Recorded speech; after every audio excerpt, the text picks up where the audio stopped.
Hey everyone, welcome to Geeksvana, live for about as long as the technology allows us this evening. One thing I would like to say before we start here is obviously, firstly, thank you all for joining us. I really, really do appreciate it. But secondly, this is a bit of an experiment, which has already had its technical problems for the last hour.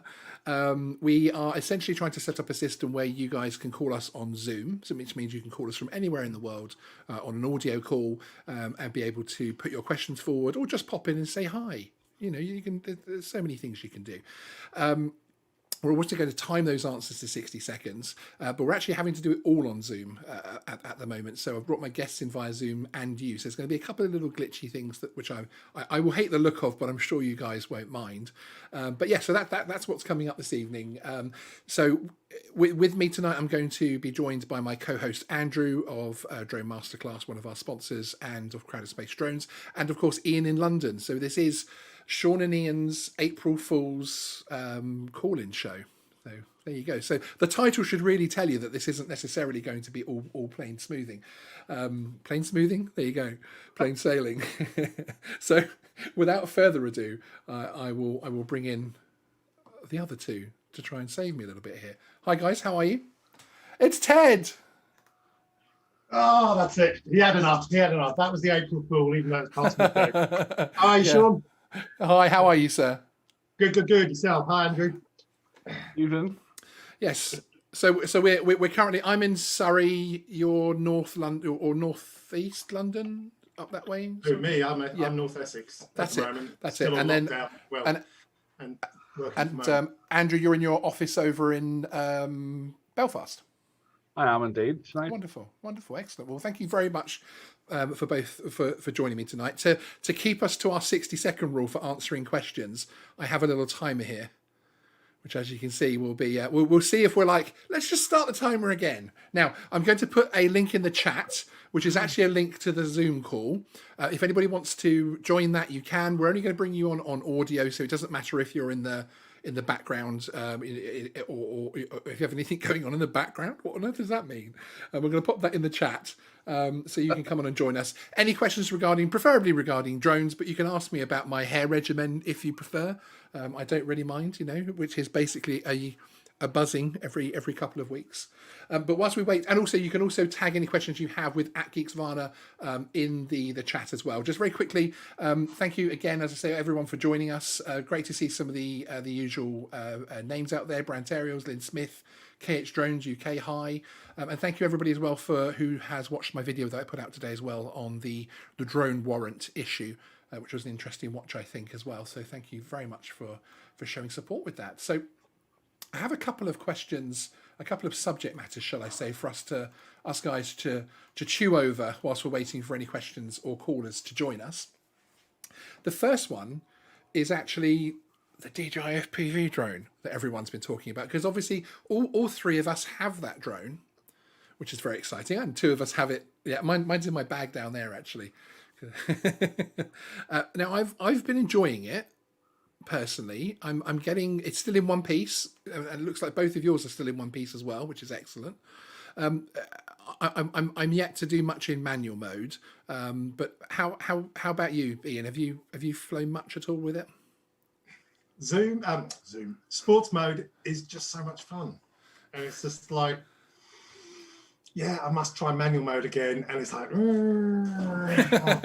it's coordinated. I can do my thumbs in opposite directions, but I cannot do coordinated turns, and apparently that is my issue. Excellent. So yeah, it's a little bit awkward, isn't it? Because it's the thing where I'm trying to learn it my own way, because I don't intend on doing the wider FPV hobby. So as long as I can fly this drone correctly and I don't crash it, and it does what I want it to do, I don't mind, I suppose, to an extent.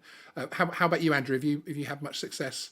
I've maybe got about 10 battery cycles on it. The thing I find is so when I push forwards on the left stick, obviously that gains altitude in normal or sport mode. Yes. But I'm doing that thinking it's going to go downwards, more like a traditional aircraft. Of course. It's annoying. But I'm not. Once I get the manual mode, I'll probably be better. Are Fine, you just are you got the coming same. in from a normal RC manual sort of background, or are you a DJI sort of thing? Because why are you getting confused when you're pushing the left stick up? Because I'm sort of more coming from a sort of real aircraft flight sim thing where you push forward to go down. Right. And so I'm coming from a DJI background as well, but so I know it, my head knows if I push up it should go up. But you're in the goggles, you're in the moment, you feel like you're on board and you want to push forward to go down. That's just what I'm used to. So Yes. yeah, it's just that's the one axis that's really causing me the issue. But yeah, the banking and that sort of stuff. And the thing I'm learning is as well, the goggles feel closer than you are to the actual obstacle, in my opinion. So like I'm, thinking, oh right, I have to stop. I'm getting too close to those trees, and then I say, and they're like, you're miles away. So that it's good because obviously It's it the stops right you way being around, isn't it? overconfident. Yeah, but it is better to stop in advance rather than to Yeah, stop completely. too late. Exactly. So it had Okay. to do that. We actually have our first caller on the line. Andy, can you hear us? Andy. Hello? Oh, there he is. Hello, sir. How are you? Hello, it's not Andy, it's Margaret. Oh, it's Margaret. Okay, so this isn't Andy L. Smeghead, our senior moderator. This is Margaret. No, it's Margaret. Okay, I've excellent. got a question. My grandson, Okay. he's 14 and he wants to, for his birthday, he wants one of these whirly bird things that you're always talking about. I just wondered, can he do that? Because he hasn't got a driving license. That's all right, Andy? You'll love it, because what you have to do is you'll take the financial responsibility, but he's legally allowed to do whatever he wants. Exactly. Oh, that's lovely. Oh, Yeah, thank you very much, Mr. Varner. That's smashing. Hey, April Fool, it's El Smeghead. Oh, we didn't guess. How are you, Andy? I'm not so bad. Good, excellent. And how is the sunny Isle of Guernsey? Oh, it's fantastic, mate. You want to get yourselves over here? Well, we would if we could. Obviously, the little thing called lockdown and COVID and. But, yeah. Well, there's none of that here now. Like us to win some over. Yeah, we can always box some up for you. Yeah, I think we have plenty spare. But how have you been doing recently with your flying? I know that you have been out and about quite a lot with your Mini 2 on the island. Yeah, that's right. I'm absolutely loving it. It's an awesome little drone, isn't it? It's so perfect. Yeah. Yeah, and you're hoping to do a bit of work with the company you work for as well with the drone, aren't you? That's right. Yeah. That's cool. Hopefully, get some photographs for the new Guernsey bus timetable. Oh, very cool. Very cool. Excellent. Okay, well, thank you for joining us, sir. I really appreciate it. No worries. Anytime. And thank you for testing it out and hopefully giving others a little bit of confidence to try and call in, because we don't have another caller yet. So if anybody else wants to come in, come on, click the link in the description, guys. Come on. There you go. It's in the Ask live the chat right now, so you can pop in and ask those questions. All right, Andy, I'm going to remove you now because I'm surprised you haven't sworn yet. No, I'm fine. No.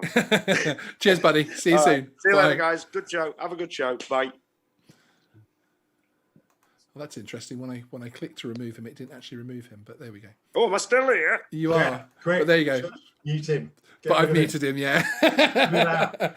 John still Coopy. there. John I'm Coopy in still the chat seeing says everyone is scared to call. Yes. Well, come on, there people. we go. There is the link in the chat. I'll put it in there again. You can see that we don't bite. You only come on audio only, so it's a bit of fun this evening. But yes, it's interesting actually, because Guernsey are still deciding whether or not because obviously it has its own laws, etc., for anybody else that's non-UK that's watching, and they're actually considering how to and whether they adopt Cap 722 basically. So it's going to be interesting to see what happens there. We've actually had some communication with them in relation to that front, because have you? I think they're trying to choose what side of the river they come under. Yes. To an extent, because obviously they're a lot closer to Europe and would be probably more comfortable sitting within the EASA rather than the third country in terms of their tourism, etc. That's right. It would much more suit them. Aren't we all EASA now? Where would they be going? We're the EASA, aren't we? Well, we're not actually in the EASA regs though, are we? No. As such, We're third country. Yeah. So we're not as we're adopting everything manually. We're kind of the and copycats. choosing, quite frankly, what we want out of it more Yeah. so. But we're choosing to align as opposed to actually. Yeah. being- Yeah, exactly. Okay, I'm going to up the ante because we're not getting any callers at the moment, which is slightly. I was just slightly going to say, disappointing. Drone Phoenix, come to my home country, Malta. Some people have often said, Ian, you're spending too much time on a sunbed. I'd like to publicly come out as being half Maltese. That's why I'm always going over to Malta.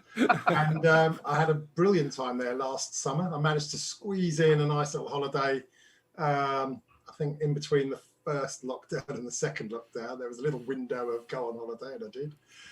Yes, Drone Phoenix would definitely be up for another trip to Malta at some Absolutely. point. Absolutely. Anyway, there we go. But yes, just to spice things up a little bit to get people slightly braver to call in, the best caller of the evening, which will be picked randomly by myself, closing my eyes and going like this on the list of people who have called, will win a $50 Amazon voucher. There you go.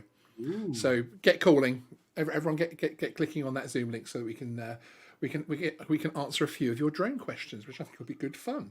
But yeah, I've been having a lot of fun with the DJI FPV drone, and it is completely different. But I'm really starting to take. I'm being very careful with it, and trying not to get beyond my skill level, essentially, which is interesting because obviously with the motion controller and getting used to all of that kind of stuff, because we have another DJI drone around the corner with the Air 2S now being on the FCC filings list.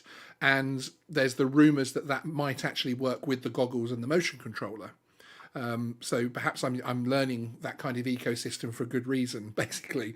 But I'm not sure I see the practicality of an Air 2 type camera drone working with a motion controller and goggles. I don't know about you guys. I don't see the benefit, really.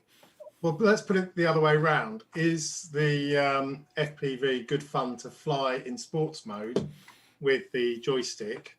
Yes, it's absolutely insane. So there you are. Why not? Why not have that immersive first-person view all around you, but have the safety and normality of a normal drone?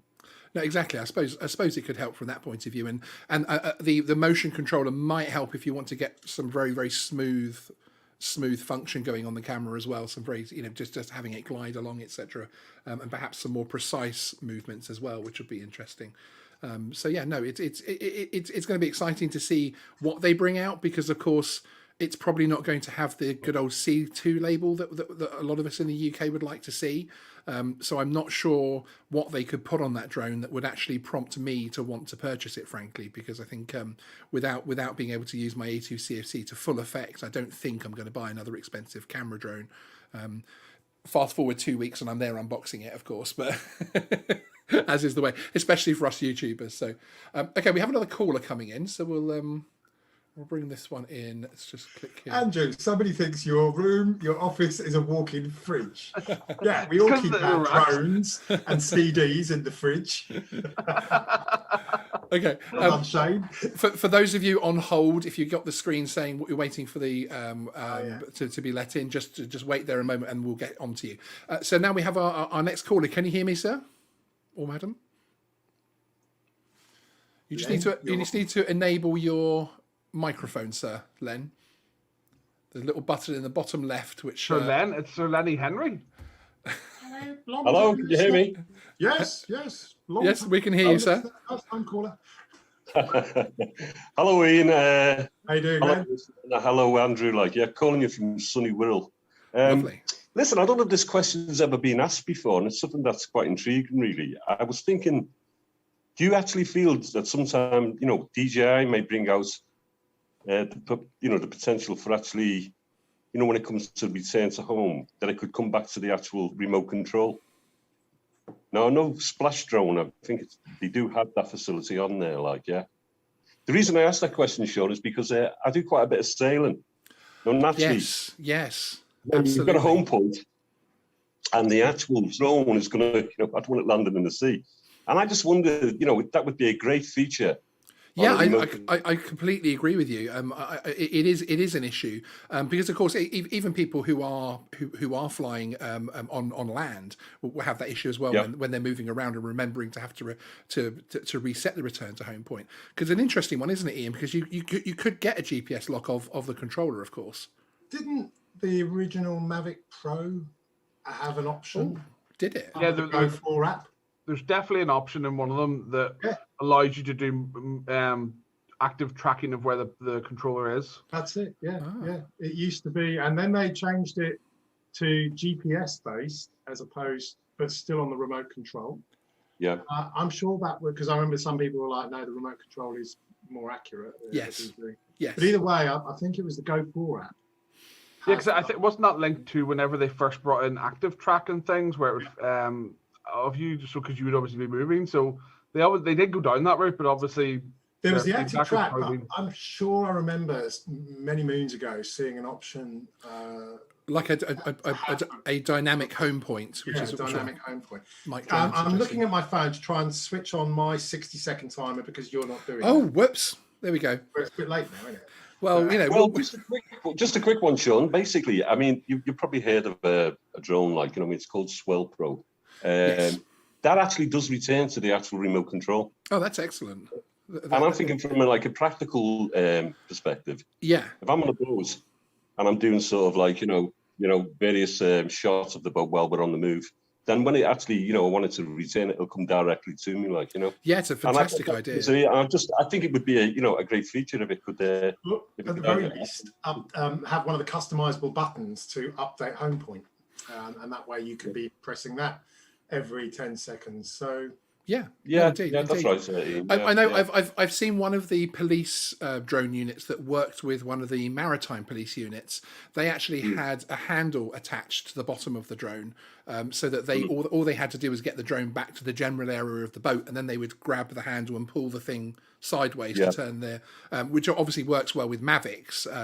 But of course, you have to be careful with the extra weight, the pendular effect that you're bringing to it. But I think they. You get the same for the Inspire 2. There's handles available for the arms of the Inspire 2. That's right. I think the one for the Mavic can actually be 3D printed as well. But of course, that is one thing I've always thought about when I look at people flying from boats, that things like return to home and actually bringing it back to land. Because of course, there's so many videos out there of Inspire 2's crashing into the side and just and they always get so close, don't they? There's always like literally just hovering over, and then it just goes completely wrong at the last second. Yeah. No, that's great. Like, thanks very much. I know I've been on for a little while, but thanks very much, John. Hey, Thanks for the thanks show. for joining us, sir. I really appreciate it. Brilliant. Love your Cheers, chat. mate. Speak to you soon, just sir. want Thank you. to see in the comments, flyby guy, GPS is in no way accurate. Well, true. It's, a meter or 2 meters, possibly sometimes 3 meters out. I think that's accurate enough. I don't know. How precise do you need it to be? But I mean, you're going to have to assume that a boat is never exactly stationary, even if it's anchored, it's going to move about a bit. So you're going to have to accept at some point, you're going to have to move the boat to get it. Yes, exactly. right, exactly. you need to kill then and welcome Ray. But you're It's Captain Ray Kelly. How are you, sir? Hey, Sean, Oh, Ian in London. Andrew, how's everybody? we're good, from thank you. sunny Palm Beach, Florida. Fantastic. Rub Is it in. Is it very sunny today as But well, anyway, Ray? Of course. I have a delay on my internet. I got a new router coming, so bear with me. No problem. But I listen, I appreciate you have a joining us. question. The question is, if I come to the UK, do I have to get a special permit to fly a drone? Yes. Essentially, Delay on my you internet. Got a you new basically. router Oh, coming. if Bear you with mute the me. live stream, Ray. Listen, I have a question. The question is, There we go, if sir. I come to Oh, It's a bit like Eurovision. it is, isn't it? Yeah, it's called England nil point. Yeah, that's it. Yes, so yes, essentially what you have to do, Ray, is the same as us, essentially. So if the drone requires registering, you need to register it. So and in fact, even the Mavic Mini 2 or the Joe Mini 2, Both minis.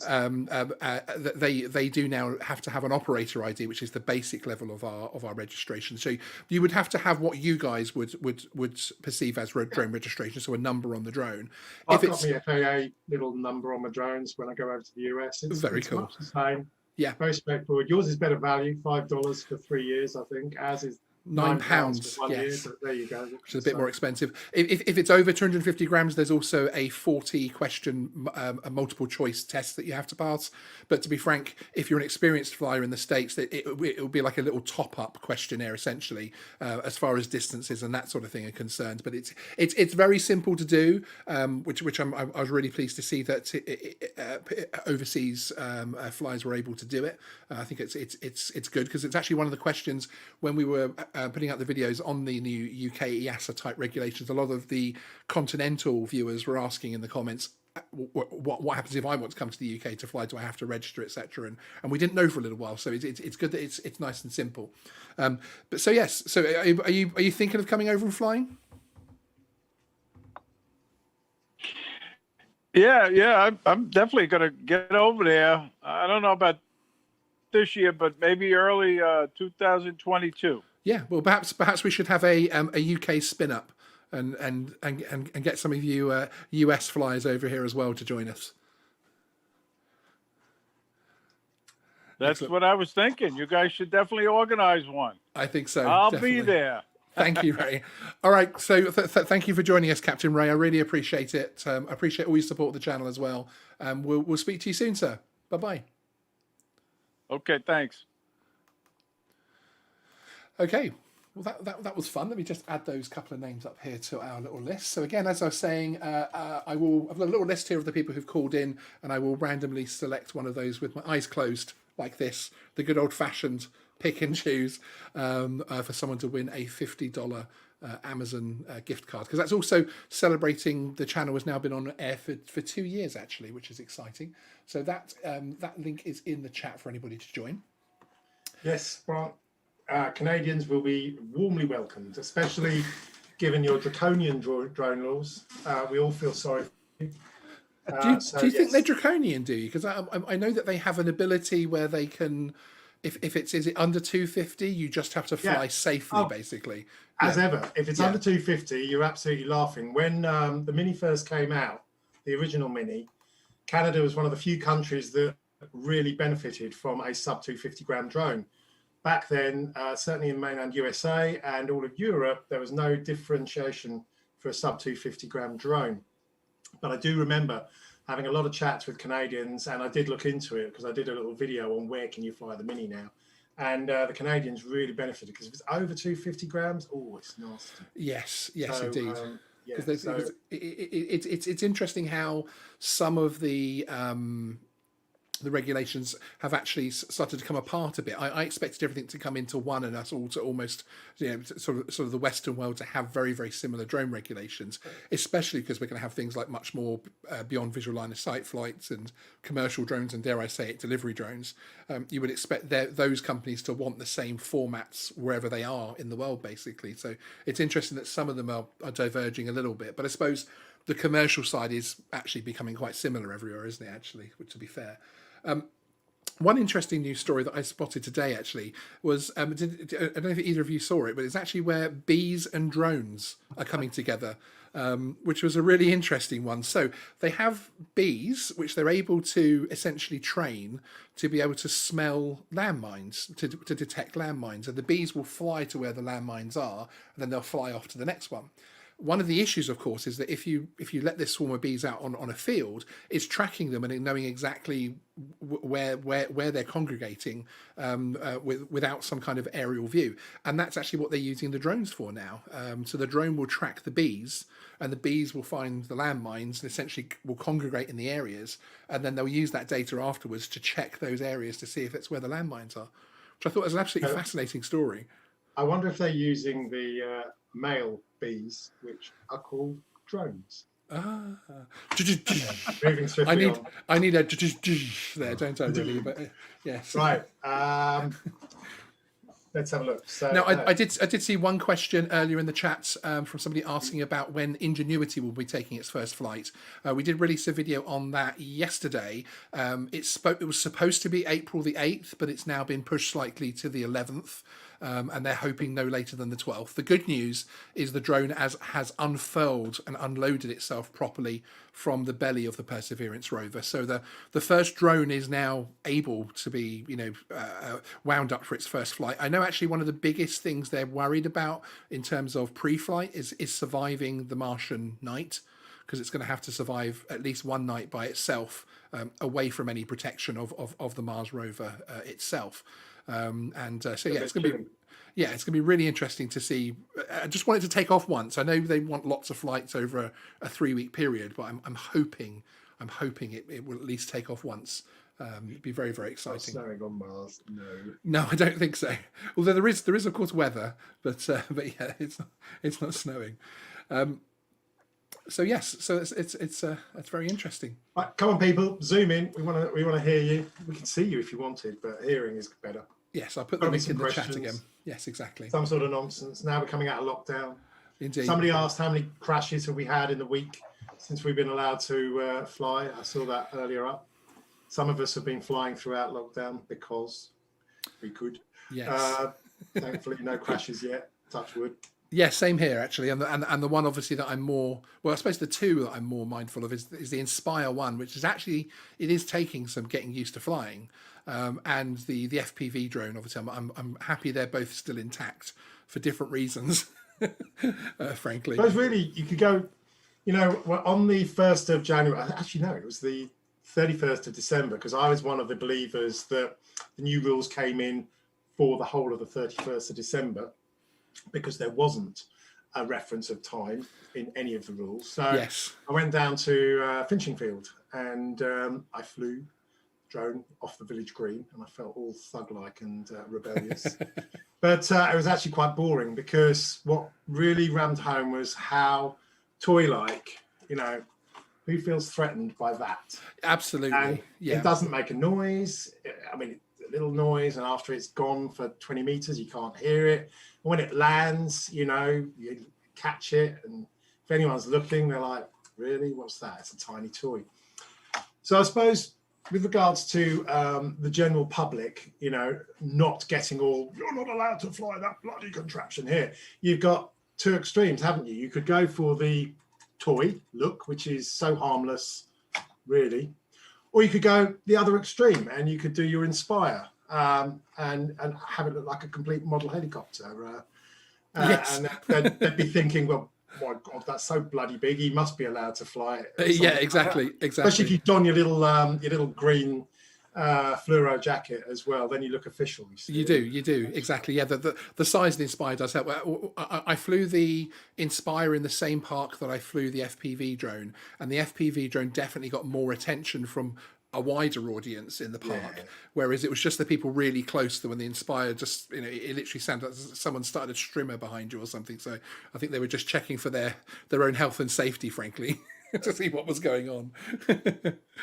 We were flying the FPV around the police headquarters recently, and everyone came out to have a look because of the noise of the sport mode. Did you get any? Did you have your collar felt? It's noisy. It really is. It's just screaming. Do you know what was really, when I was doing some of the videos on it the other week, I don't record the sound on the thing, but through my little Lavalier mic, the collar mic, you could hear, and this thing was 300, 400 meters away. Yeah. You could still hear this thing. So who are we looking at? Paul Can, 38, 20 meters. I don't need to book myself a hearing test. By comparison, the Mini 2 is silent. It is quieter than a quiet electric vehicle almost, it's if you're going to be flying in towns, Mini 2 is the way to go. Excellent. Okay, just to break things up very quickly, I've got a very quick 1-minute video from my other co-host Stephen of Flyby Guys, and this is a new series he's going to be running on his channel, which is little 1-minute tips basically, and this is the first one, so enjoy, people. Welcome to a new section called 1 Minute Tip. Just 1 minute and a tip every week. Let's roll it.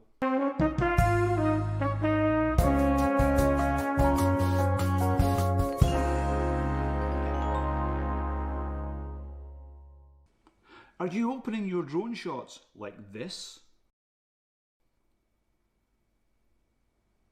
3 seconds of static camera does not tell a story. The best way to tell a story is through movement. Always open your shots through movement, which is why we have drones, because you're a moving camera. It's more engaging. So next time, open your drone shots like this. It's much more engaging, tells the story a lot better, and keeps your audience focused. That's all for this week. We'll see you next week on our 1 minute tip. Fly safe.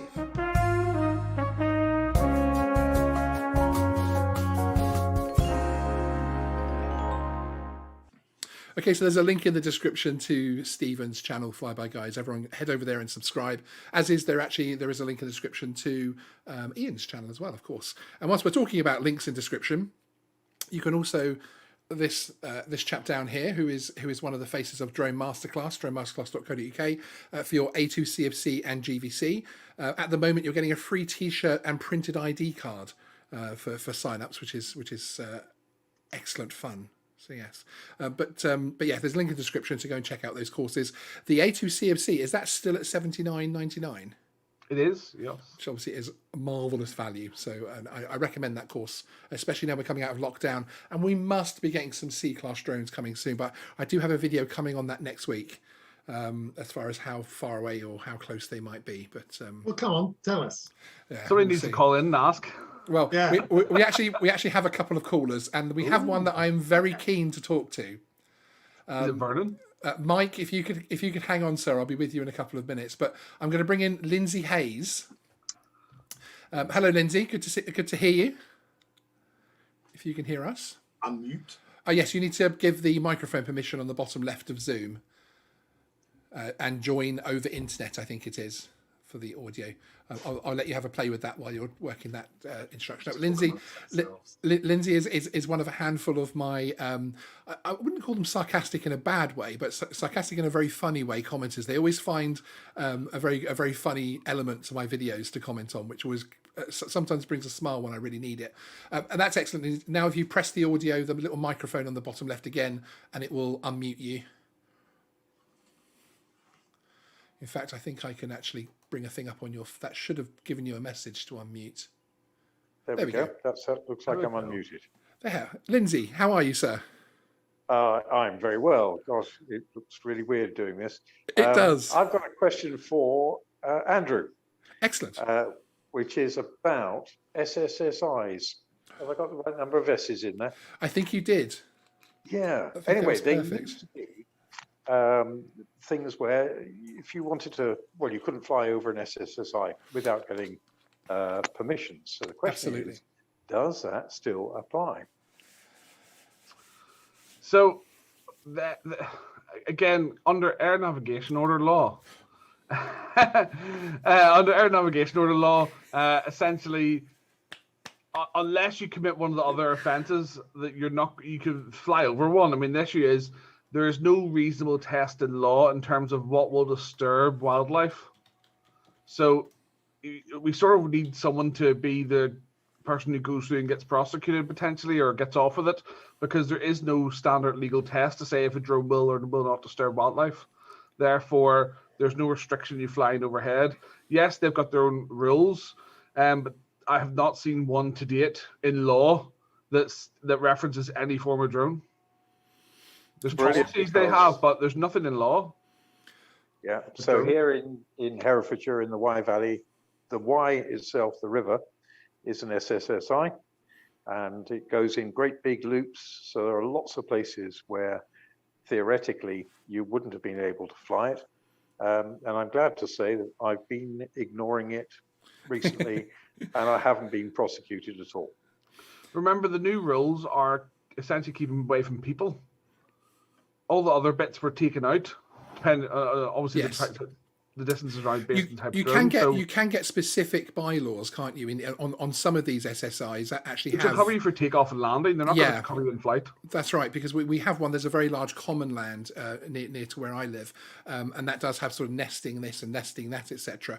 But But ironically, it comes down to the reasonability of what disturbs a bird. Yes, exactly. But ironically, smack bang in the middle of it, there's actually an RC flying club that's been there for about 40 years, and they can't shut them down anyway. So, ironically, they say don't fly your drones there, but actually we've got an RC flying club with 3D helicopters and huge fixed wings, buzzing the hills, which is a bit of a strange The key thing is the reasonability testing law. So if you believe you're being reasonable distance away from them and you alter that if they did start getting distressed, yes, exactly, it would almost be impossible to prosecute you. That's actually the key point though, Andrew. There's disturbing and there's distressing.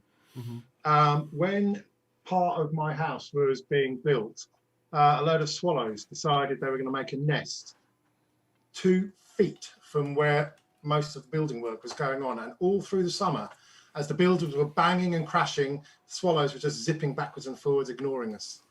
And, you walk into a field or whatever, and a bird will fly away if it sees you. So have you distressed it? No. So, again, it boils down to common sense, flying considerately. If there are nesting birds, then you want to be staying, I would imagine, a good 20, 30 meters away so that you can say, look, I am 100 feet high. There's no way that that's going to be distressing the bird. But as you say, there's no actual test. It also depends what you're flying, because if you're flying, like as we said, the Mini 2, almost impossible. If you're flying the FPV close to their nest, in sport mode or manual, yes, there's a higher risk you're going to disturb.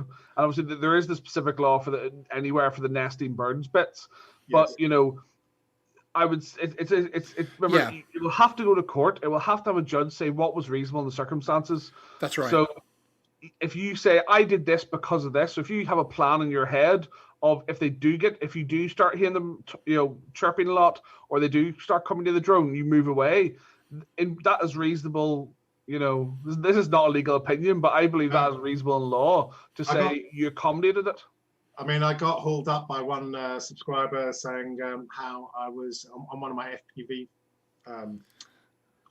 videos just out the back here. I'm actually, you can hear me saying, fly birds, fly, because I'm flying through a whole lot of pigeons that are on the hedgerow and they all fly up. And I loved it because I hate pigeons. They crap all over my garden furniture, and I will distress them as much as I possibly can.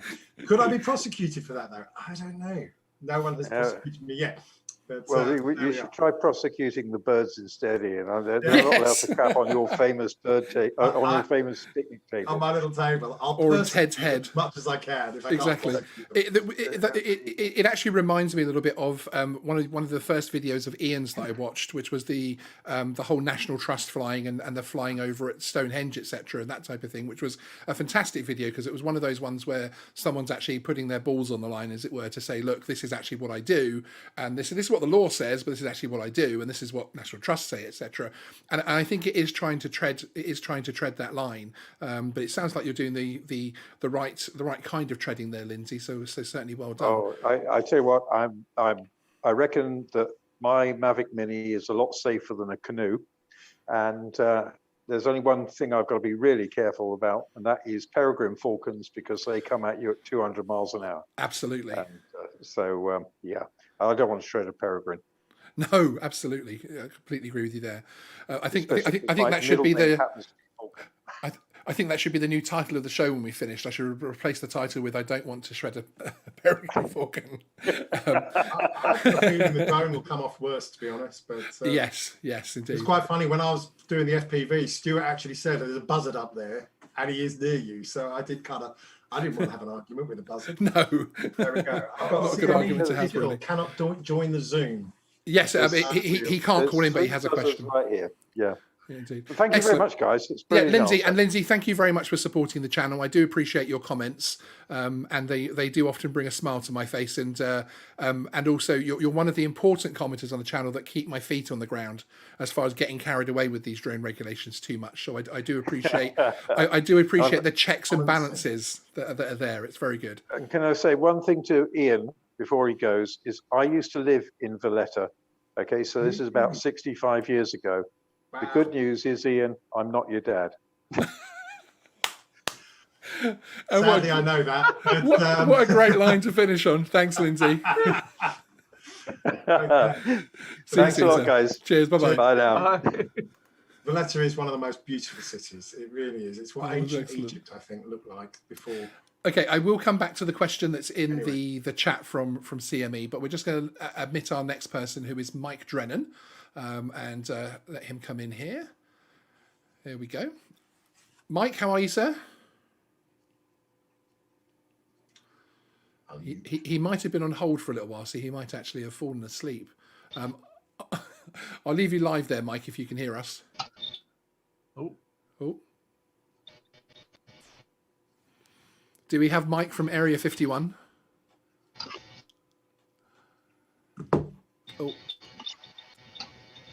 Oh, I think I hear your background noise now. Can you hear me, Mike? Okay, I'm going to have to ask you to, after waiting for so long, I'm going to have to ask you to dial back in if possible, Mike. Sorry. He just waited for that entire phone call. Oh, I apologise. Mike's one of our early supporters, and he's one of the channel members. And really appreciate you, Mike. I hope you're well. But yeah, you might find the signal will be better if you leave Zoom and click back in. I'll bring you straight back in when I see you rejoin. I can see him muting and unmuting to see if it will work. But oh, can you hear me? Yeah, sorry. Having YouTube and Zoom open, I guess yes. it's taxing my internet connection a bit much. Excellent. Well, Yeah. you need the radio. You've got to turn off the radio when you call in the radio station. Exactly. How are you, Mike? It's good to hear you. Yes. I got to close out, and I think it's caught up now. So. have to put an extra hamster on the wheel to help power the phone. So how are you, sir? How is life? Oh man. Okay. Oh, it's great. It's great here. Yeah. Awesome. Not nearly as nice as Captain Ray Kelly. I'm watching the snow outside right now here in Virginia. But, that's a shame. It's going well. Excellent. Did you have a specific question, or were you calling in to support and have a chat? I'm hoping I went through, but hey, I had a question. Okay. Yeah, actually, I had a question. I wanted to see. I know you started with Parrot back in the day, and now have moved over to DJI. Yes. In 2021, do any of you guys have a drone that's not DJI that you're looking forward to or looking to purchase in 2021? That's an interesting one. For me, I would have to say probably not. I'm quite interested in Otel. I'm interested in. I'd love to have a play with one, which might be happening quite soon, actually. But that I am interested in. The Skydio doesn't really interest me, and otherwise, I don't really see too many things that excite me too much. I think because I'm part of the DJI ecosystem almost. If Parrot did suddenly release something else, I would be very interested. But sadly, of course, they're out of consumer drones. How about you, Ian? Is there anything non-DJI that you're interested in? No, I mean, like I was going to say, Auto would like to. I mean, I've looked at the specs on them. I thought, $1,000 on an unknown. So. Yes. Because you see very mixed reviews as well, don't you? Sort of, there are a lot of people, and people are in the chat saying it now, that the Evo 2 Pro is excellent, and I do get that feedback. Then I hear others that aren't quite so sure about it, and as you say, it's expensive to switch ecosystems and then find out, as it were. But I am hoping to have a play with one very, very soon. And in a way, we've both done that in the last couple of weeks with the old FPV, haven't we? We have. A grand on something we had no idea about, completely different supply. It wasn't that much money. No, it was only a couple of £100. Yeah, it was a bargain. So, it wasn't hideously expensive compared to the camera drones with one battery. But hey, there we go. And how about you, Andrew? Is there anything non-DJI that you're interested in? Yes, there's one. I don't want to say what make it is because it's not. It's publicly out there, but it's not really there yet. There's a drone on the sort of public safety side, which. My biggest issue with the M300 series from DJI was we were talking to DJI quite before it came out, and one of the things they were looking to develop was a tether. Reliable tether solutions, and more importantly, manufacturer-approved tether solutions are what's missing for the public safety market. The problem being, DJI rate the motors for their aircraft at basically a battery cycle. So they're requiring you under the warranty to turn it off, turn it back on again. not for continuous use. Somewhere in the development of M300, DJI dropped the tether idea that we were basically told about, and that was very disappointing. There is a drone out there that Sorry, Andrew, when you say tether, yeah, are you talking about CAA tether line to keep your drone controlled and not flying away? CA don't come in. No. It was sort of CA don't come into it in terms of other than if it's manufacturer approved, it'd be quite simple to put it in place. But no, in terms of a powered tether just for continuous use in one location. So that's what I completely know, because yeah. Looking at the rules, they talk about a tethered drone, which is literally a physical line. Oh yeah, that's a 722. Yeah, containment device. Tether. Yeah, not as a containment device, because all of them have to be able to fly away if there's an emergency. The worst thing we want to do in music festivals is have a slingshot if a propeller goes into the crowd that you have no control over. So that's why tethers don't get used near music festivals, quite frankly, or major or large crowds. The problem is if DJI don't say the motors can be used continuously, therefore my insurer doesn't like that, and therefore, you know, if I have a crash or, you know, like that where the motor doesn't run continuously because we tethered it, we're in a world of pain, so we don't go down that route. There is one drone out there which is fully weatherproof. The UK police are having quite a few problems with it. If that was solved, that would be something we would look at. That's not a DJI thing. I keep forgetting the 60-second. Okay, I think we're definitely over it. So there you go, Mike. There's an answer to your question. Thank you very much for joining us, sir. Really appreciate it, and for all your support of the channel as well, sir. Hey, thanks everyone. Cheers. Cheers, Mike. See you again soon, sir. We actually have, I think Lindsay Hayes actually tried to rejoin us, and as we don't have any other callers, I'm going to let him back in because he is the channel rebel. So. Here we go. He is joining. He's live in an SSSI. Yes, he's like, I've just hit a falcon. What do I do? Yeah. So let's just say you hit a falcon. What would you theoretically do? I think you just need to activate your microphone again there, Lindsay, because it's not showing up on the Zoom list. But yeah, it's an interesting one, isn't it? Because we don't have many drones coming along other manufacturers yet. I mean, the Skydio was obviously exciting, but to me, Skydio is actually more of an AI thing, really.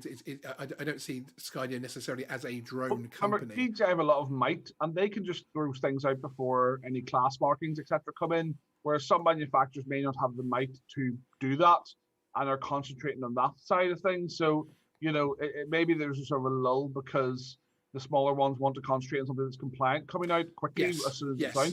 Yeah. So you know, I don't think it's lack of want for them with manufacturers before they release. I think it's just a case of using their resources appropriately. Okay, next one, which I'm going to remember the 60-second timer for the first time this evening, was actually from CME Digital, and he's asking, have you any references re drones and horses and the likelihood of them spooking on a bridle path? I do have something to say on this myself, actually, so I'll give myself some 60 seconds. My flying club actually is a farmer's field. It's all, we've got pits and we've got helipads and we've got nice shelters and everything. It's awesome, but it is a farmer's field that he very kindly leases to us, and we actually have horses and sheep that do share that field with us occasionally.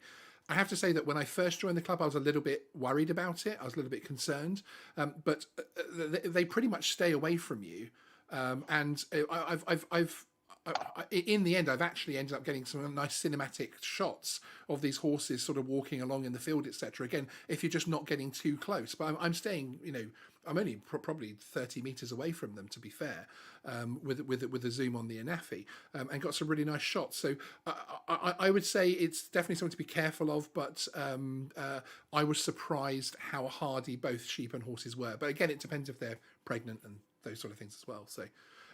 Andrew, they tend to ignore you. I mean, everyone's seen how Ted goes nuts when I fire up the motors. But 9 times out of 10, I can land and he's just sitting on the grass. And Molly, bless her, she just like looks all plotless. But I think animals, because it's not an animal, birds are happy to fly away. Birds obviously see a small flying thing, they're tuned. But horses, what little flying things have they learned to hate? They haven't. So no, that's right. I would disagree with that because a little bit, because I think the problem is you can't it's sort of like you can't just say all horses will be like that, because No. we've done agriculture show film and stuff, and some do. I'm not saying it's the majority, but some do just don't like the noise and get spooked. And I think a horse with a rider is always going to be different as well, because they already feel constrained and they're already following the instructions of the rider.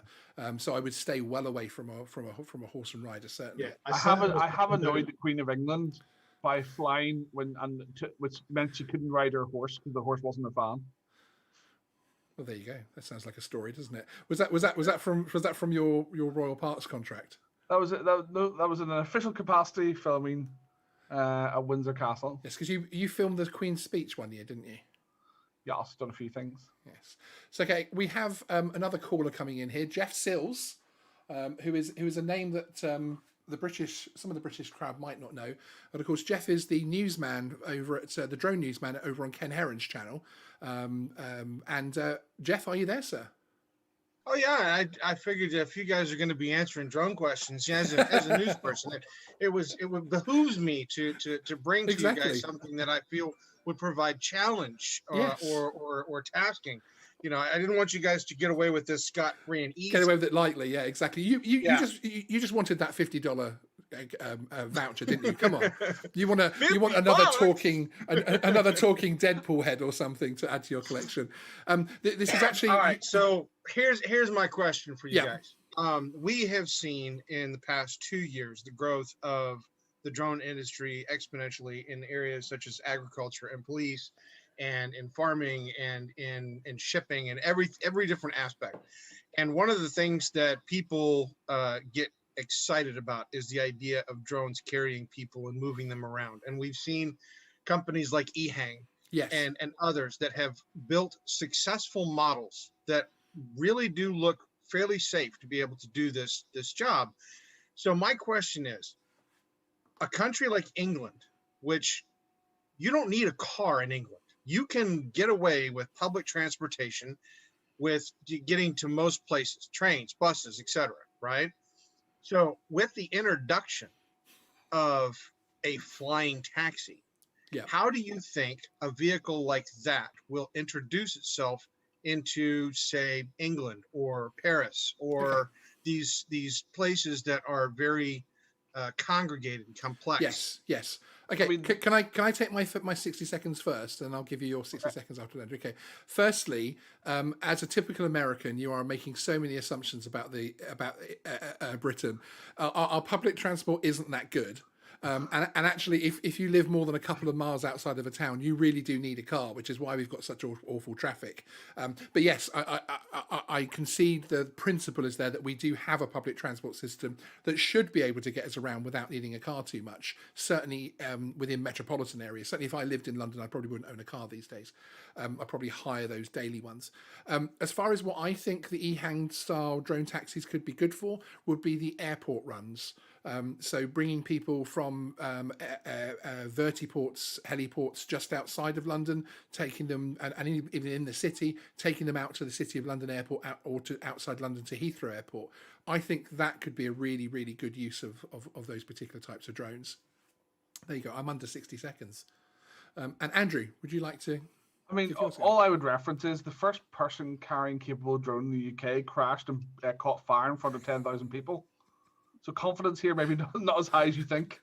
Yes, although that wasn't ever intended to be like a taxi, was it? That was it was passenger carrying. It's designed to carry people. That the problem is that was on the front page of a lot of newspapers on a lot of occasions over the years. And we've always said, haven't we? We've always said with these drone taxis and even with the drone deliveries that actually we're concerned that the first, not because it depends if you're pro them or not, of course, but the concern is the first big crash is going to be like the Tesla being wiped out by the white truck. That actually it will set things back by quite a few years if that kind of thing happens. No one's ever. I have not seen any public surveys on people's perceptions, but I'd be interested to see, people's perceptions of what do you feel more comfortable with, the delivery concept or you flying in that concept. And then secondly, ask them that before they see Sean flying an FPV drone around the park, and then ask them afterwards. Muted. Mute him. Yeah, mute him, exactly. Okay. Well, and Ian's of course, 60 the British media loves a good, disaster. So if something can break and they can get some headlines off of it, they will. And I will admit that I did reside and live in Tunbridge Wells for 1 year. Oh. I worked in Wells, Somerset for a company called Cathox UK, which was an Australian company, and they were based out of London. And they serviced, at the time, our customer was a German bank, and the company that I worked for is Australian based. So every morning as a Texan, I would wake up in England and go to work, and I would say howdy, and the receptionist would say hello. And I would walk in and my boss would be like, hey up. And I would go down and talk to the guys in the programming office, and they'd be like, g'day. And then we would head over to the customer's company, and it would be Guten Tag. But one of the things that I admit, living in Texas, you can't get anywhere in Texas without a car, period. It is all just wide open spaces, right? And in England, I never needed a car. I was able to get on a train or get on a bus and get to a station and get to a tube station, which would then take me to wherever I needed to go. And admittedly, it's not perfect, but it is a far sight better than anything we have here in the United States when it comes to public transportation. I would certainly concede that. Well, can I give a short story of my experience with public transport in Texas? Go for it. So I do a lot of work with NFL and America and things. The first time ever to Texas was at this place you may have heard of, Jeff, the American Airlines Training Center, like just south of CFW. So we were like, I've got 2 days to kill. This is where the conference is. So I'll go to NASCAR. So I go, right, it can't be that long in the cab. It should be close. Everything's close in the UK. So like $150 later, I get to the middle of nowhere, which is NASCAR. The parking lot is a mile long, and they have golf buggies to take you down it. It's that long. So we were like, that's fine. We go and have a good day at it was like O'Reilly series thing for NASCAR. Afterwards, we go up to this cop who was sitting reading the book, and I'm like, right, so where's the taxi rank? Oh, they can't come for like 3 hours because the traffic's all one road, one way. They swap it around. I'm like, right. So me and this guy who's from like Finland and doesn't speak much English, we then jump on a bus and end up in Fort Worth in a like a university. We then have to try and bribe taxis to get back because we didn't even know where we were, and this is before Uber. The cop then had to take us and drop us off at another bus place, and then we eventually got back after like 5 hours after NASCAR. So yeah, that sounds I've always exactly hired a car perfect. since. Yes, absolutely. Certainly most Americans would be amazed at the frequency of our trains. Certainly, Well, frequency of what the timetable says anyway. Yeah, I mean, we've had American friends come over, and they're like, "You have a train every 7 minutes out to 6," and it's like, yeah, and obviously the London commute, which I've done for over 20 years, is quite incredible actually when you sit there and just watch it all. So yeah, I get that. Jeff, I never got my 60 seconds, but in a nutshell, I've had my drones go into ATI mode enough times to actually be, as much as I love new technology, I'd be happy driving in a Google car. I'd be a late arrival into the autonomous drone taxi service, because sooner or later it's going to flip into ATI mode and plow into some pylons. And on that constructive and positive note, that's the end of my 60 seconds. It sounds like an episode of Thunderbirds. Yeah. Well, and I figured it was worth bringing to the table for you guys, because I mean everybody's going to ask you about just like regular amateur drones like that, but Saudi Arabia and all these other places that are fairly congregated are starting to use these things, and I'm sure one thing that was one thing that was interesting actually was on last week's TNL when Jason from Remote Pilot 101 was on, and he was asked, would you ride it by Ken Heron? And actually one thing he said was the fact that all the propellers are below the cabin and obviously fairly large. He said, what happens in a fire or something when you need to bail out very quickly? So for instance, if you're on the helipad and there's a fault or a major problem, and for your safety you need to get out of that thing quickly, these props are still spinning below you. You're basically jumping out into a blender. So I thought that was actually something I hadn't thought about with the e-hangs and things before. I saw one prototype in the electronics show about 2 years ago, and the props were up on the top, And yes, you're absolutely right. You know, you don't want to be jumping into a meat blender, because then also if you're hanging everything from below, you've then got the pendular problem. So it's certainly better aerodynamically to have them at the bottom, but safety wise, I'd be really worried. The A2C, sorry, too much brewdog. A2CFC will have taught you that you need a low center of gravity, and the last thing you want is for that to be disturbed. Anyway, there we are. And I will say this in defense of the industry, that it is far safer than, say, jumping out of an aircraft where the huge giant wing next to you is the fuel bladder that has all of the gasoline in it. Yes, that would be one of the things that I would point out there. There are obvious risks in every form of transportation. Exactly. And just before you head off, Jeff, thank you very much for coming in and joining us. I really appreciate it, sir. But I'll be kind of seeing you later because, of course, I am the guest on Thursday Night Live this evening. Which for everybody, there's always a link in the description to Ken Heron's channel. And 1 a.m. UK time, for those of you who are brave, 7 p.m. Central, I'll be on Thursday Night Live, and the co-host this evening is Jake Sloan. And of course, there'll be the chap that you're listening to, Jeff Sills, bringing us the drone news. Oh, and I've got some good stuff for this week. So awesome. Fantastic news to bring to you guys. So if you get a chance, time in, and hopefully we'll give you something you haven't seen before. Exactly.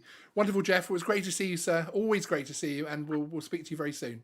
Cheers, Jeff. Take care, sir. Bye. And bye. What do I do there? There we go. Done. Excellent. Well, that was fantastic. Thank you very much for calling in, Jeff. I really appreciate it.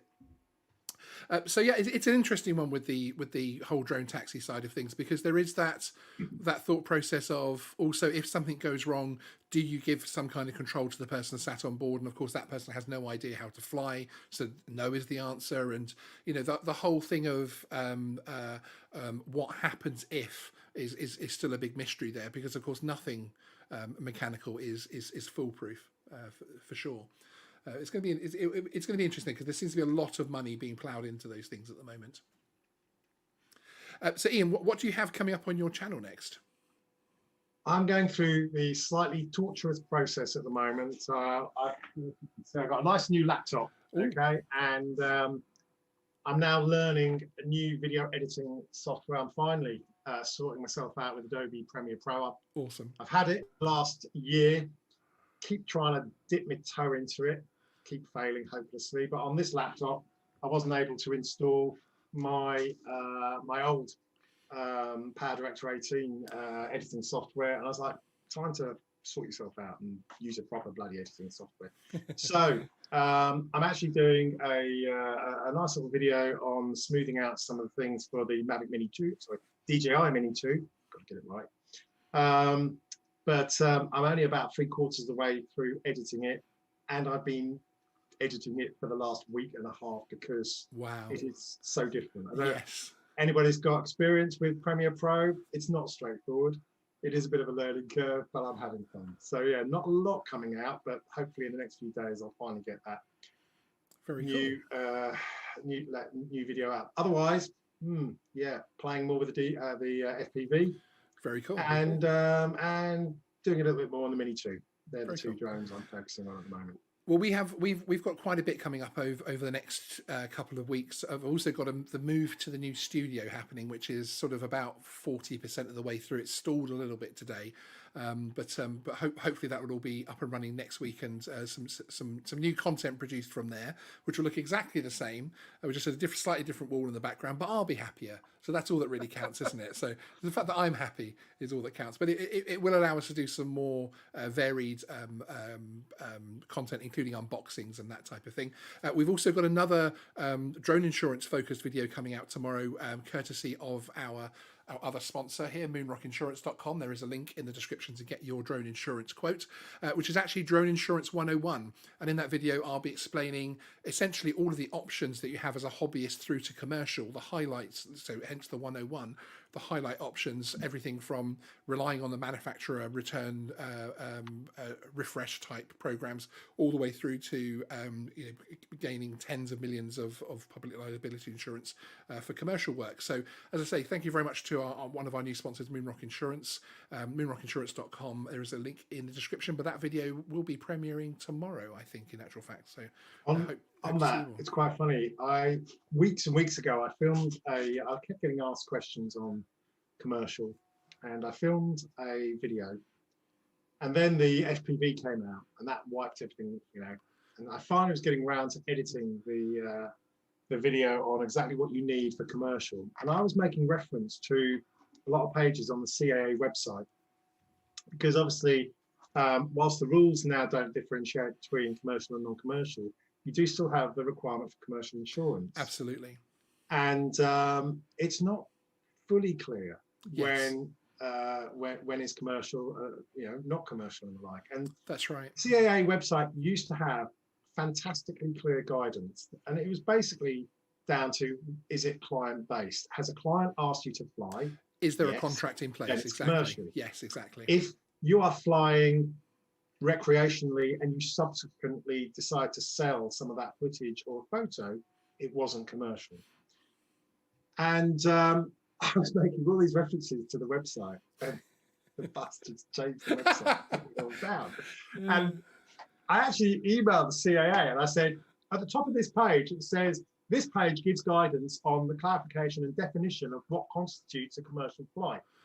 And then the rest of the website is basically, the rules are the same. There is no difference. So I emailed them and I said, you've taken away this useful thing. We still have the requirement for insurance for commercial flight. So what is your definition of commercial? Exactly. And I got this fantastic response back. The rules all changed on the 31st of December. And now there is a blurb. So I went back and I said, thank you for your reply. Unfortunately, you completely missed my question. I'm very aware of the rules. And I re-explained. And they've come back basically with similar blurb, with the final line, it is the pilot's responsibility to ensure they have correct and sufficient insurance in place. So I'm still no closer to a definitive definition. Yes. That's the right term. Indeed. Of what actually is commercial. I'm still going with if a client has asked you, then it is commercial. And if you're just flying for fun, yes, and you subsequently sell, then. But I mean, for instance, they used to have the clarification that YouTube, for instance, was definitely not commercial, even if it was monetized. And it could be very easily argued every time I fly with the view to film and make a video that's going to go on YouTube, then I'm going to get my little bit of YouTube monetization money. So was it commercial? Right. Yes. Before they said no. In America, no. It's anything mess, furtherance of a business, anything even remotely furtherance over there. Yeah. It's interesting on the CAA insurance thing actually, because at the very beginning of my Drone Insurance 101, I do give that warning from the point of view that I say at the bottom right of all of the CAP 2007s and everything else that they explain what you can and can't do. It says in bold, please make sure you have adequate insurance, which of course is a catch-all, and hence one of the reasons why I wanted to do a series of videos with a drone insurance sponsor, so that I could get the right information from them as well, actually. And we do have some good information in there. And one of the products that they're about to launch is, because they are very much commercial drone insurers at the moment, is actually a product for hobbyists as well, and it's going to be able to switch across the two essentially. So let's say you're a hobbyist but you'd like to get some work, and then that day you've got some work, you can then essentially put the public liability on risk and then back off risk, etc. At the end of the day, and other bolt-ons and different things that you may want, which I think will help a lot of people. And I think it will help people dip their toes into being able to get a little bit of commercial work here and there. On-demand insurance. I think on my 2 cents for the commercial insurance argument bit, the CA bit, there's lots of times where CA have previously referenced other government departments' policies or references to get a definition of things or different things like that. So I would say that personally, I don't think it's CA's position to an extent to decide, now that the drone rules have changed, their obviously view, they don't need to have a view of what's commercial, what's not in the context of operations of a business. I would say that's more going to be an HMRC definition of what's commercial activities or not, because obviously that can affect taxation and things like that. So I would say, the problem is there's probably no one, there's probably no drone specialist at HMRC. Therefore, they've no one to easily go to and say, give us this information. So that's why you're just getting the generic response probably. Exactly. But I would say that cross-referencing that to any HMRC definition of what's business activity under their rules is going to be more applicable. And again, it comes down to if you're cross-referencing another government's guidance, it'd be hard to prosecute you. Yeah, I mean, there's the argument. HMRC's view would be if you're getting any money at all, then it's income, whether or not it's commercial or not.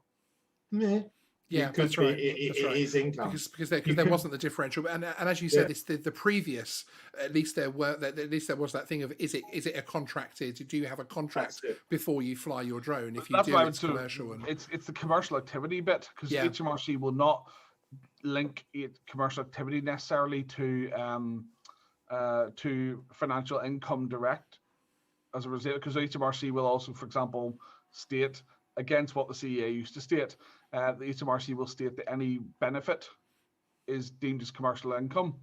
So from anything, the HMRC definition people may not like it, but you could even argue though that if I was let's say I'm flying my drone for a car dealership who've just built this big sprawling building, and they're interested in getting some shots of it, but they're not actually necessarily going to pay me for it up front. They're sort of like, if you think you can make a great video, have a look. If I like it, we'll talk, and perhaps you can do our other dealerships.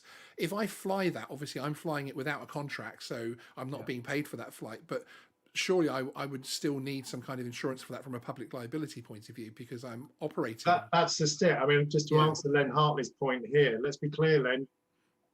You have FPV UK, you have any flying club membership, BMFA, etc. You hobbyist liability insurance, which specifically excludes commercial flights. So it's not the answer. Remember, the law says the law says that any company or any business trading has to have employer's liability insurance. That's what the law says, but that doesn't protect you from damage as a result of a crash or anything like that. That's just basically negligence by a person. Exactly. So the issue here is purely the EC requirement for the 785/2004 for the sort of hijacking insurance. That's the niche of that. Now, it doesn't mean that we won't. That's a European clause. We could, as a country, remove that in the future. There's nothing to, because we're a third country now, we don't have to guarantee to take everything. So potentially that might change in the future. But yeah, it's my attitude to insurance is you may as well. I appreciate hobbyists may not need it, but obviously if you are 100% a hobbyist and you're not planning to or do any commercial activity, you're fine. But if you're blurring the lines between hobby and commercial, sometimes, I mean, even if you're flying an FPV as a hobby and you fly Mavics for a living, why wouldn't you just class it as a commercial flight for the purpose of it's insured? Well, the thing is, Andrew, you've got to remember that as has been pointed out, you get your £19 annual policy with hobbyists. On demand commercial, depending on where you're flying, it can be literally £15-20 just for an hour, or for a day. But either way, it's far more expensive. And you've also got to look at it from the perspective of a one-man or one-woman operation. So somebody like myself, if I was going to do some commercial work, I would get ad hoc on demand just for the day. Because I'm not employing anybody, so I have no employee liability requirements. No, indeed. Which you may have. Yeah, and ultimately, like I said, if a client has asked me to fly, then it's obviously commercial. If there is no contract, as Sean says, whether or not you're blurring the lines, I could very easily say, no, I'm flying as a hobbyist. There is no contract here. I mean, obviously, thankfully, I haven't had to put that to the test. No. So I get what you're saying. It's not good to blur the lines. But at the same time, there's no real point in taking out commercial insurance if you're not flying commercially. I mean, that comes down to the sort of pay-as-you-go argument more. I mean, we've got an annual policy, happens to be with Moonrock. We're paying basically based on the number of drones, we're basically paying for one, we pay per number of drones flying at any one time. So if I divide the policy by 365 by the number of drones that can fly at one time, for us, that comes down to less than £2 a day. Right. And that's for 10 million public employers. And for a large chunk of, basically the value of everything that's flying at once. Potentially that's include like multiple M300s and things. So from my perspective, yes, this argument, a pay-as-you-go thing, it comes down to it's a very stark financial difference on pay-as-you-go. But if you're having to commercially insure for a year because you have work throughout the year, this really doesn't come down to that much, and it just protects you all year. I mean, I get that. You're absolutely right. Which I have to admit, I've taken commercial insurance over the year with my insurer purely for that fact, actually, that I've then got it, because when I got the quote it was so low, I thought I may as well just have that to have it in there, and then I have the option of upping and lowering commercial the public liability should anyone be crazy enough to hire me as a commercial drone pilot. Oh dear.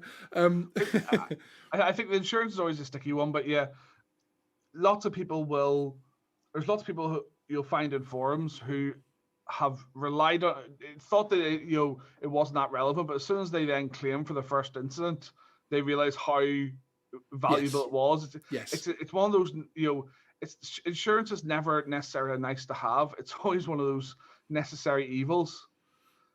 Quite frankly, it's like major events paying for security staff. They hate doing it, but they have to do it. It's not going to help them make any more money. It takes away from the money. I think it's not a marketing activity, so it's one of those things, just necessary evils. I think though what the rules, and it comes back to the original sort of statement that Ian was making as well regarding the less defined, the less definitive definition, as I think he was saying, around commercial work. Because, for instance, Adrian Shippers Dronefield in the chat is saying, okay, if I do a drone video for my local rugby club but get no payment, what category does that fall into? And that's some of the interesting ones, because, of course, these new rules are allowing us to fly closer and fly over people even with the right drone.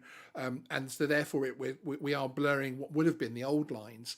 To me, I would say, no, that's not a commercial flight, but I would potentially argue that you need some kind of public liability insurance if you're flying over a rugby club, etc., just to protect yourself. So it is an interesting one, which I think it's one of the wrinkles which I think have to be ironed out as we go through. If you're, as my key final 60 seconds in this is that if you're just a hobbyist flying, and yes, okay, you may get, even if you get a pint for doing a flight for a rugby club, but you're a hobbyist under the new rules, I don't think it's no one's going to be able to go for the commercial argument on you, because you're not structuring yourself in that way. However, if you're someone who does commercial throughout the year, advertises that or anything, and then happens to also do hobby flights, you're caught between a rock and a hard place. That's the only people this applies to, is those people. Yeah. They're not the majority. So any pure hobbyists, ignore it. If you get a pint for doing something or a free meal, do not worry. It's a one-off. It's not a regular activity. You should be fine, because you're not structuring yourself as a commercial operator. If you've then got, if you're trying to do any form of website for your drone stuff or anything, or you're trying to do any money at any point in the year, I'm sorry, but the likelihood is you could get caught out in this, because you're doing it some of the time. You can't have the best of both worlds in that situation. You're just going to sort of suck it up and take the insurance, quite frankly, my opinion, for the year. No, exactly, indeed. Now, one question which we got earlier on in the chat, which I will put, this will be our final question of the evening, unless anybody else calls out. In fact, we have, as I say that, we have a caller, and I think it's an interesting one. Let me bring them in. See if it's the same person. I think it is. Hello, hello, caller. Hello. Long time watcher, first time caller. How are you, sir? I think you could switch on the video, surely, couldn't you? Be a bit I'm trying. I didn't realise it was going to let me straight in live. I was like, oh man, there's no way. Hello, sir. How are you? All right, mate. Yeah, how are you? Just for anybody listening who doesn't get the line of the chat of who's doing, this is Matt Williams of UAV Hub, and I think your video might end up screwing up our panel here. Actually, sorry, Matt. No. But we can. Yes, but typical pilot wanting to take all of the limelight there. XRAF pilot. There we go. There we go. Let me. Wearing his leather jacket. Do you know? I'm going to try and do a bit of jiggery pokery here, because this show has already been a bleep. There you go. How's that lockdown hair going, mate? Do you like it? Yeah, it's fantastic. As you can see, I'm like Sean, do the buzz cut. Yeah, exactly. That's it. That's a very psychedelic background going on there. Yeah, do you like it? It's the new I think it's really cool. Yeah, very, very nice. This is like a sneak preview. You've got like an April. Your audio monitors all over the place is beautiful as well. Whatever you're doing. Are you on a mic? That's very nice. There you go. I've got look at that. Look at that for adaptability. I've got all 4 of us in there. Amazing. No messing around. How are you all Very, doing? very Anyway? nice. How's everyone in the audience? It's great to see like Smeggers and people like that. Yeah, still. Lindsay Hayes and people and everybody that obviously Andy Keast, etc. People that watch both of our channels. That's No, it. it's awesome. So yeah, we haven't seen much from you, sir. Hope you're well. Yeah, kind of. I mean, Mrs. MPW's been very poorly for Yes. a long time, and then I found out. I don't know whether I should share. Yeah, whatever. We're all friends, aren't we? We're all friends here. Indeed. So I may be quiet moving forwards because I found out about 2 weeks ago that I've either got a brain tumor or MS. Oh, Matt. Yeah. So I've got. This is kind of the last thing we needed, right? But I've got. Can I just say, of all the people that have had crappy lockdowns, that I would like to vote you to have the Oscar for the crappy lockdown. Thank you. Dude, You've had a rough the, year, mate, the, haven't you? the fact that you're still sat up straight with news like that as well after the year you've already had, just well done, sir. It just shows your perseverance, frankly. Well, on the plus side, I've lost 25 kilos since Christmas, and we did wonder why. So swings and roundabouts. Well, the stress of everything else could have done that to you quite easily, couldn't it? So it's sort of not. Yeah, I'm so sorry to hear that. Matt, we do what we all wish you the best, and I know you've had a pig of a year, and that's not really the end of the year you wanted. So no. There you go. These things are put down to test us, and you're a strong bloke.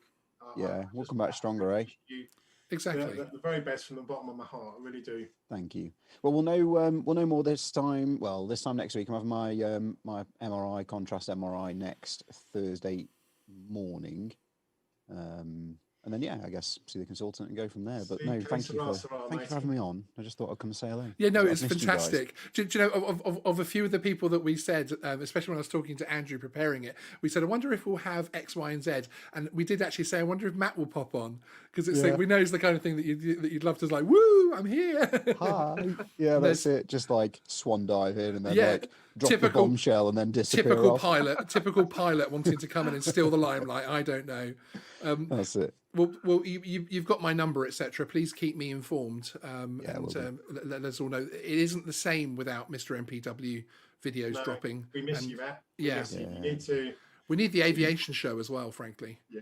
I know. Well, hoping to bring it all back. I mean, we've kind of finally bit the bullet and turned the spare bedroom into an actual studio, because I figure we're probably not going to make it back to the office anytime in the near future. So we've gone for it, and hopefully now no one can complain about the poor audio in the garage and stuff like that, right? Your audio sounds amazing. Your audio, you are like this big, deep, sexy radio DJ. Like a radio. It's a good mic.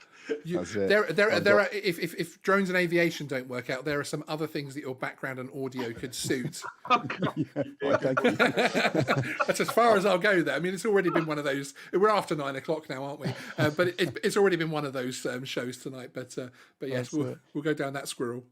Hilarious. But yeah, as long as you guys are all okay, it's nice to see you all still on, and nice to see everyone in the chat still. So thanks for all the support, by the way. It's been amazing. You know, obviously like chatted to Ian and quite a bit over it. Similar experiences, I guess, in a way. And then and Sean over the few months when Nat was ill, Mrs. MPW was poorly originally. And thanks for everyone sending all the kind messages and stuff, and for putting up with the fact that we kind of just disappeared and didn't say anything, and to look after family. Yeah, you are part of our community 100%, and with the information you've given out there has helped a lot of flyers over a long period of time, and even inspired me to start talking nonsense about drone regulations. Whereas I didn't really do that kind of thing until then I met you, and it's sort of like, actually, okay, and then I started to learn from you, which is almost a dangerous thing. Amazing. So we are here and ready whenever you return, sir, and we look forward to seeing that background some more. That's it. Yeah. Well, hopefully in the next give it a month or so and see where we're at, and fingers crossed for good news, and then we can crack on, eh? Exactly, sir. Ace. Look after yourself, and thank you for being the last caller on tonight's show. Thank you for having me. It's a pleasure. No problem. Fly safe, everyone. Hey, we got the fly safe, everyone. Right, I'll catch you soon, guys. Beautiful. Cheers, Matt. Bye-bye. Bye-bye. I'm going to move Andrew over you very rudely there. Just there we hide, go. hide him. Block him. Yeah, and What a I star. think He's an absolute star, bless him. I think So, I adapted that fairly quickly there, but to be honest, but it was what. Andrew is now split. Yes, What are you I'm doing? going to bring him back into reality now. And, Actually, Andrew, there's been one position. If you move your head slightly to your right, stop. Now, just to the left a tiny bit. Right there. A couple of times, you've just looked like you're wearing a noddy hat with a bobble hanging down. It does, doesn't I've it? seen that about 3 or 4 times. It's the little duck's breast and your little. But Matt Williams, we really do hope that you get the best possible news in the next couple of weeks. Let's hope because so. you certainly deserve it, sir. We do wish you the bluest of blue skies. Often think about you, so yeah, indeed. Excellent. Okay, now would you mind picking, Ian, as you are the guest? I'm going to get my little list of callers down here, and would you mind picking a number between 1 and 5 to win the $50 Amazon I'm going voucher? to break the odds and go for 5. Lindsay Hayes. I randomised them up. So Lindsay Hayes. Very good question. Yeah, he did. So congratulations, Lindsay, on the $50 Amazon voucher. You have my email. I have yours. Email me again with the email address you want the voucher sent to, and I'll get that sent across to you this evening, sir. So that's very exciting. And thank you, Drone Phoenix, for the £2 super chat. Really appreciate that. New subscriber here. Love it. Keep up the good work. Well, if you love this tonight's show with all of the issues and obviously it's been a very experimental show, then you probably like a lot of my other content actually, because it's a little bit more polished, frankly, and especially Ian from London's. And for anybody who hasn't seen Ian from London's content, there is a link to his channel in the description as well. Andy Keast was obviously late to the party. Andy, I've already spoken about the fact that I'm half Maltese. This is as white as I get. Come on, mate, get with the programme. Just wait until August, then I'm really quite dark.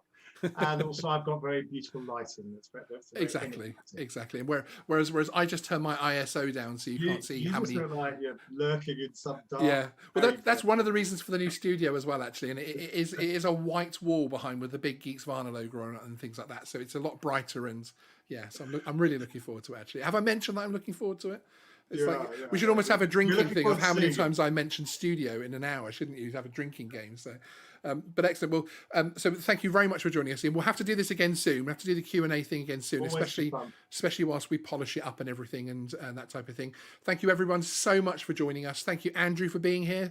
And we'll see you again on Geeksvana very, very soon, sir. Do either of you have any exciting drone plans over the Easter weekend? Fly, don't crash. Pretty good advice. Yeah. Excellent. Okay, everyone, we'll see you again next Thursday for the first episode of the Commercial Drone Show with our new co-host Emily. I'm looking forward to that one, and we're going to have an awful lot of interesting stuff to talk about. That one in particular will be focusing on the larger drones, the commercial drones, so the beyond visual line of sight stuff that's coming up. So there's some really interesting subjects which we're going to cover, and of course you get to meet the wonderful Emily as well. So do tune in next Thursday at 9 p.m, slightly later. Okay, everyone, see you soon. Take care, guys. Bye. Yes.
again.